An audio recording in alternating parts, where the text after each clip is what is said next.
What happens when you're, as a young person, faced with what seems to be insurmountable problems, things that you don't think will ever go away and will be part of your life forever?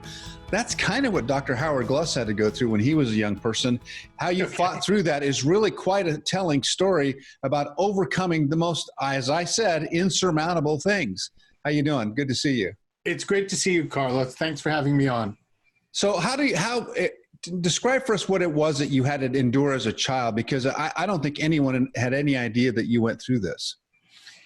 You know, by the way, that's kind of, just quickly, that's kind of an interesting statement because a lot of people have said that to me. So I guess it was very much a private part of my life that now I'm opening up more about. But from the ages of about 16 to 18, I had osteomyelitis, which is a bone disease. And it spread throughout my body, mostly on my right side and my right leg. And I couldn't fight off any infection. So what happened as a result is I had to be isolated for weeks and months at a time and go through surgeries to help get rid of the infection. So I had about 8 surgeries on my right leg, on my hip. I had bone grafts, all kinds of things, body casts. I had to wear, I was in a wheelchair many times. I had to deal with crutches for most of my teenage years. So it was quite an interesting and difficult challenge. Were you at some point, because I remember being 16 and 17, if that was me, I'd say, why me? Oh, I definitely had a lot of self-loathing stuff, you know? Yeah, I definitely had a lot of self-pity, self-loathing. You know, each time I had the surgery, I had to learn to walk again. And that was such a difficult process because every time I had it, I felt like I had to start over and the shame would come up and the fears and the anxieties. And, you know, I remember one time, you know, I was so embarrassed by, I never had anyone like me to help me out with it. Yeah. And I was so embarrassed about what I was experiencing. I would only practice walking at night in a staircase in the back of the ward I was on because I didn't want anyone to see me struggling. And I wish I would have had someone tell me at that time that it was okay to, you know, let people see you struggle, that people will help you. And that's the point. That's the point of this conversation, Howard. People will watch this and say, wait a minute, that's me. That's what I'm going through. And what did you do to get beyond the self-pity and the self-loathing? You actually pushed through this. Yeah, I remember, I remember I had these, I used to call them little conversations with God. And I said to myself once, when I was in an isolation room, I said, if you let me get through this, I promise I will be the best person I could be. And it was, I swear, it was like a little kid praying to God, like, I'm not going to lie, I'm not going to cheat. Yeah. But it did allow me to have sort of this belief in myself.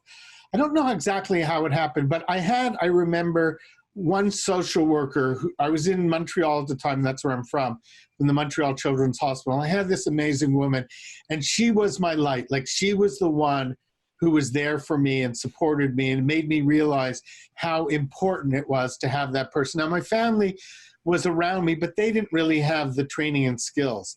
And they were also so self-involved with it. It was hard for them to step back. And she pushed me. She pushed me hard. She pushed me sort of to my edge, but I always knew she loved and cared about me, that tough love. And I felt it gave me a sense of resilience in that period. And it made, you know, she always said, you got to believe in yourself. You can do this. And, you know, it was that repetition. I did it over and over again. And she taught me not to be embarrassed about who I was, because it was also very heavy at the time because I couldn't move. I'd gained a lot of weight. So between that and not being able to walk and feeling so different and so strange and so disconnected from all those normal people around me. And now you, and in your adult life now, you have taken up you're now an athlete. You've become an athlete. You became an athlete, and in a way that perhaps you never would have foreseen. There was no way you would have been able to foresee that when you were a young person. In a million years, I never would have been able to foresee it. So what you're referring to is I started taking up CrossFit. And I was already old when I started doing that. Now, I had done some workout before, but I was always shy of it because the memories and the thoughts and the trauma always came up for me. Mm-hmm. But I put myself into some therapy out of not being like having self-pity for myself, but saying, I got to get through this. I got to work through this. And that inspired me to try CrossFit, and it allowed me to sort of perform at my level. And I was open with the CrossFit gym I was at, as what I was dealing with and what I had to work through. But I got to tell you, many times I wanted to give up, and I felt like I can't do this.